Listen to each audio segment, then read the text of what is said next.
Join me for a half day in St. Louis as we're doing 5 must-do things in 5 hours.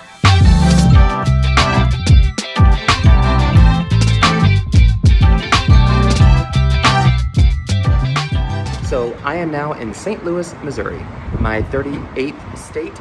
I do not have long here in Missouri. I only am going to have tonight. So I'm gonna do 5 things in 5 hours.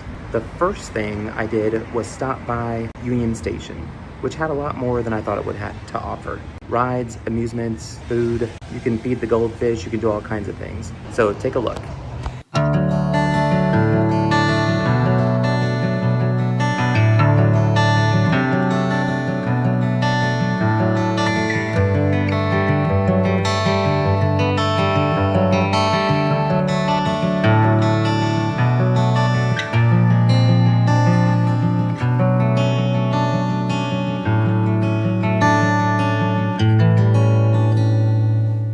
Union Station has something for everyone. I stayed around 45 minutes and really only hit the tip of the iceberg. An aquarium, the St. Louis Wheel, a selfie attraction, mirror maze, ropes course, mini golf, and so much more. I could have honestly spent the entire 5 hours just right here. There's also a light show that I sadly missed that I would make sure to go back and see if I visit this busy city again.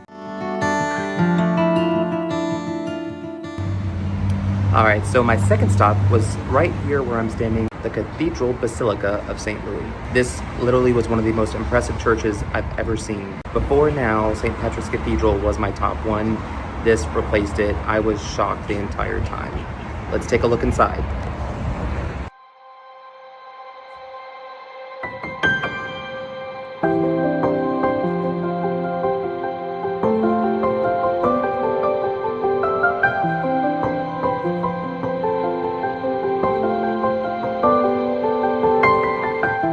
The Cathedral Basilica of St. Louis is also known as the St. Louis Cathedral and was completed in 1914. It was designated as a basilica in 1997 by Pope John Paul II. It's most known for its large mosaic installation, which is one of the largest in the Western Hemisphere, and it's why my jaw never left the ground. The installation of mosaics began in 1912 and was not completed until 1988. It's the largest mosaic collection in the world outside of Russia. There's also a museum in the basement that I did not have time to check out, but it has more information about the mosaics and artifacts found inside of the cathedral.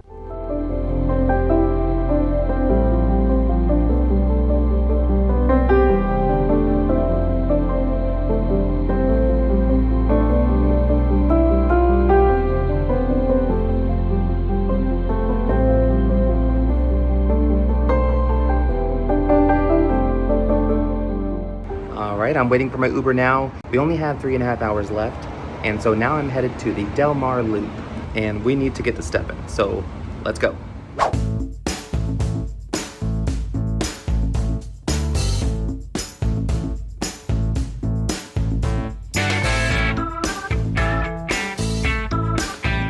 The Del Mar Loop is often referred to as the Loop by St. Louisans.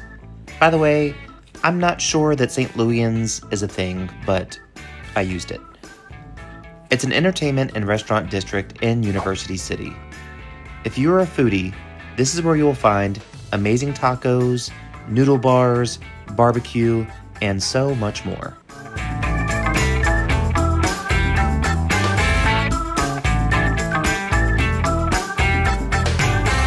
Some of the major attractions you're going to find will be the Pageant Music Venue, the Riverfront Times newspaper, a city hall, public library, Blueberry Hill Pub and Restaurant, and Fitz Restaurant and Bottling Company.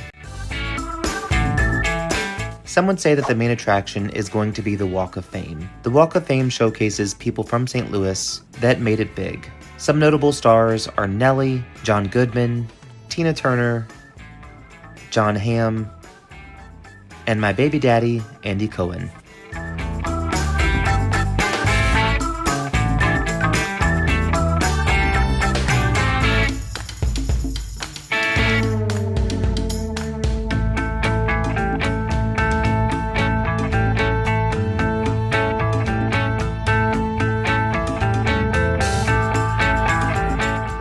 of the Del Mar Loop, so it's great if you're looking for some unique food or unique shops. I'm not looking for either at the moment, but it was still good to walk around, see the stars, see a lot of people that I didn't know were actually from St. Louis. Now, though, it is time to see the actual arch.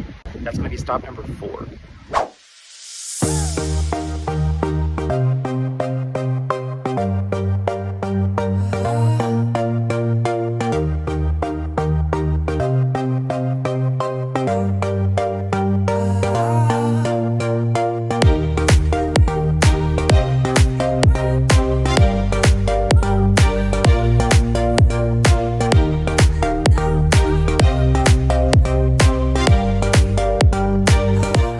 So staying behind me is the arch, the Gateway Arch. And I'll tell you some facts about it in the voiceover because I have not read them yet. But much bigger than I thought. The finish on it is beautiful. I love it shining in the sun.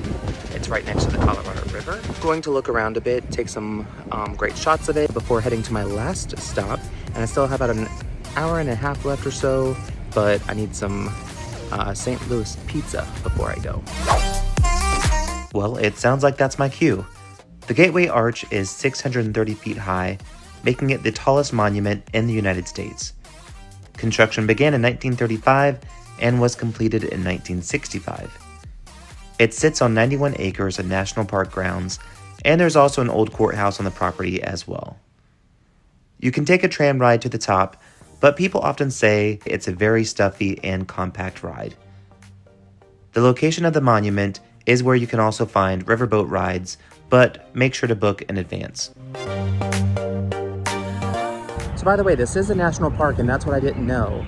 But the grounds around the national park is what lets me really know that this is a national park. Grounds are beautiful. So you're getting more than just seeing the arch when you come here. You can bring like picnic stuff. It's real nice.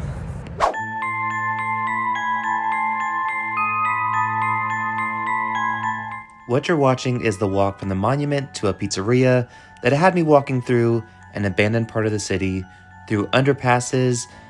It honestly had me just a bit worried. Pro tip, just take an Uber.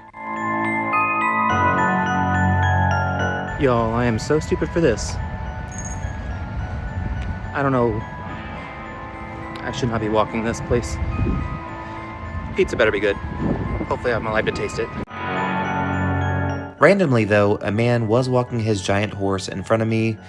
It was really quite the journey. I had to go under many underpasses.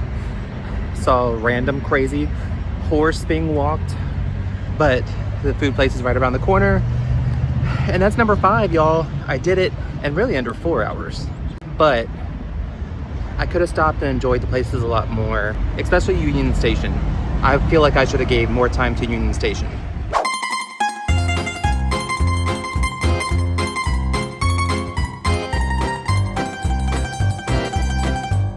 In researching this trip, that's when I discovered that St. Louis-style pizza is a thing. It has a thin, cracker-like crust that's made without yeast and topped with a sweet tomato sauce. Honestly, it was delicious, and I much prefer it to other pizza styles that I've had.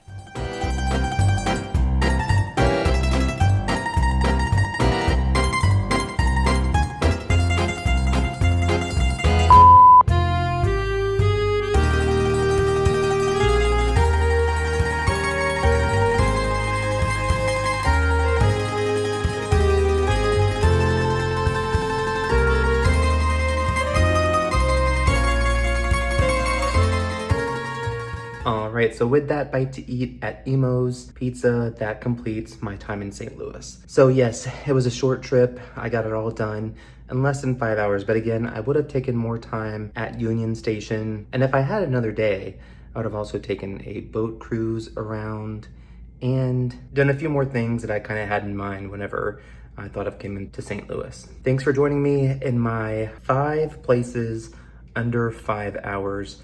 We accomplished it. Thanks for joining me in my 38th state. Like and subscribe, please. Thanks for watching, and stay tuned for next time.